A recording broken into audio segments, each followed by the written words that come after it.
सा सेंटर अपना खोला हुआ है। उसमें मैं लड़कियों को सिलाई, मेहंदी, पेंटिंग्स और ज्वेलरी बनाना, जैसे पेपर ज्वेलरी होती है वो भी मैं सिखाती हूँ। घर की महिलाएं अगर कुछ करती हैं तो वाकई में ही बड़े गर्व की बात होती है। ज़रूरी नहीं है कि हम ऐसे ही काम करें जिससे समाज हमें गालियां दे या कंट्रोवर्सी, क्योंकि हम आजकल जो है वो मार्केट के अंदर बहुत सारी महिलाओं को, बहुत सारी गर्ल्स को ऐसे कपड़े पहनते हुए, ऐसे ऐसे तरीके से रील्स बनाते हुए, ऐसे काम करते हुए देख रहे हैं जिससे जो है वो वायरल होने के लिए, तो वो फेमस होने के लिए तो बहुत जल्द ये रास्ता अपना लेती हैं। लेकिन ज़रूरी है अपने अंदर के उस टैलेंट को पहचानना जो आपके अंदर है, जो कुदरत ने आपको दिया, जो भगवान ने आपको दिया। ऐसा ही हर टैलेंट हर इंसान के अंदर होता है। और सबसे बड़ी बात है कि पेंटिंग का शौक, क्योंकि मेरे पीछे जो है एक बहुत ही खूबसूरत जो है कॉन्सेप्ट आपको दिखाई दे रहा है। एक अगर बात करें तो दृश्य जो है ये गांव का दृश्य लग रहा है, जिसमें एक गांव की कोई महिला जो है वो दर्शाई गई है और घास दिखाया गया है, पेड़ दिखाया, नेचर को बखूबी वो किया गया है। हालांकि इसको जो है वो अभी दीवार के ऊपर जो है वो प्लांट किया गया, लेकिन ये बेसिकली एक बेडशीट है। और ये किसने बनाई है उनके पास भी आएंगे, तो हम उन्हीं के पास चलते हैं। क्या नाम है मैम आपका? मेरा नाम समर जहाँ है जी। मैं गाज़ियाबाद से आई हूँ। क्या बात है, इतने दूर से आई हैं? जी। ये कैसे, मतलब ये बेडशीट जो है वाइट उसके ऊपर बनाई है, डबल बेड की है कैसे? ये डबल बेड की बेडशीट है और ये मैंने फैब्रिक कलर से ही बनाई है। आप इसको कितना भी वॉश करेंगे ये छूटेगा नहीं। कपड़ा गल जाएगा लेकिन कलर जो है वो हमारा ख़राब नहीं होगा।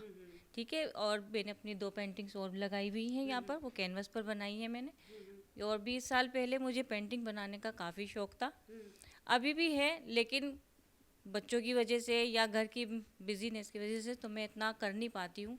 लेकिन अब बच्चे मेरे थोड़े बड़े हो रहे हैं तो मुझे थोड़ा टाइम मिल जाता है बनाने का।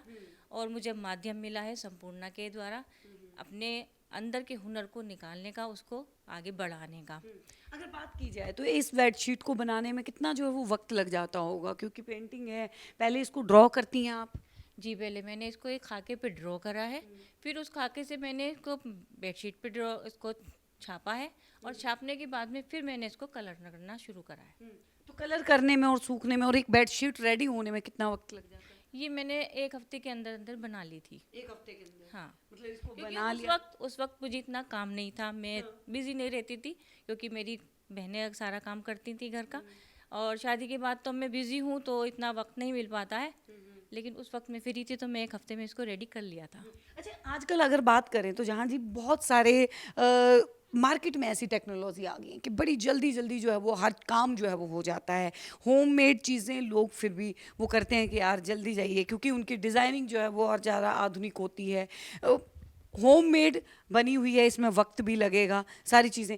तो कीमत जो है वो क्या रहनी चाहिए अगर बात करें तो, क्योंकि मेहनत लग रही है इसमें। मेरे हिसाब से तो मेरी चीज़ें अनमोल है मेरे लिए, तो उसकी कोई कीमत मैं लगा नहीं पाऊंगी, क्योंकि नहीं, अगर अगर कोई अपने एज अ बिजनेस करियर के तौर पे अगर इसको चूज करे तो अगर चूज़ करें तो मेरे हिसाब से अच्छी कॉस्ट निकल आएगी, एक अच्छी अर्निंग भी हो जाएगी।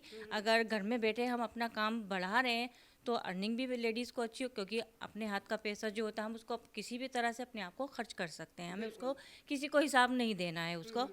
तो अर्निंग भी अच्छी हो जाएगी, लेकिन बाज़ार के मुकाबले में जो पेंटिंग्स की अगर रहेगी तो वो थोड़ी कॉस्टली रहेगी। क्योंकि होममेड में मेहनत ज़्यादा है। मेहनत भी ज़्यादा और मेहनत के ही पैसे होते हैं, और इसमें इमोशंस की। चलिए दूसरी पेंटिंग्स की तरफ भी चलेंगे, थोड़ा सा दूसरी पेंटिंग्स को हम दिखा देते हैं।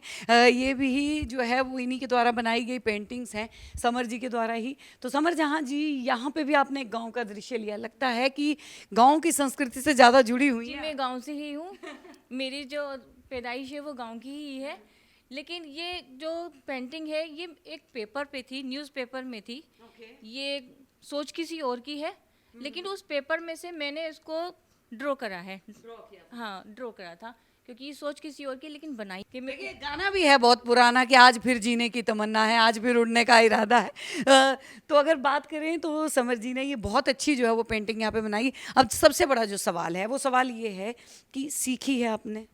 नहीं, मैंने सीखी नहीं है। मेरी जो स्कूल की जो टीचर थी वो बहुत अच्छी तरह से सिखाती थी। उनको भी शौक था बनाने का, तो मुझे देखा कि मुझे शौक है तो वो मुझे अलग से सिखाती थी।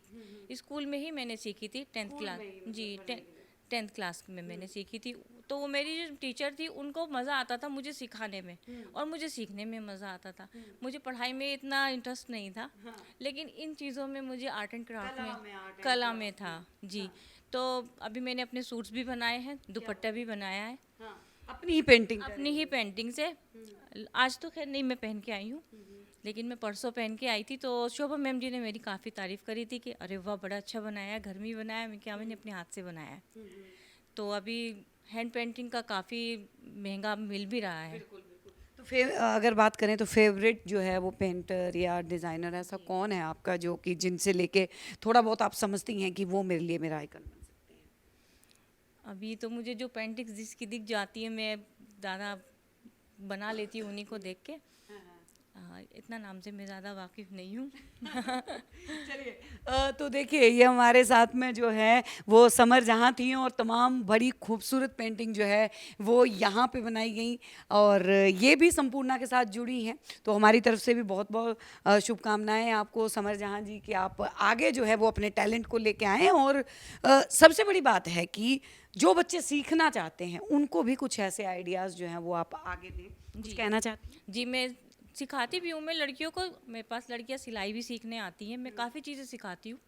जो मेरे अंदर हुनर है, मैंने एक छोटा सा सेंटर अपना खोला हुआ है। उसमें मैं लड़कियों को सिलाई, मेहंदी, पेंटिंग्स और ज्वेलरी बनाना, जैसे पेपर ज्वेलरी होती हैं वो भी मैं सिखाती हूँ।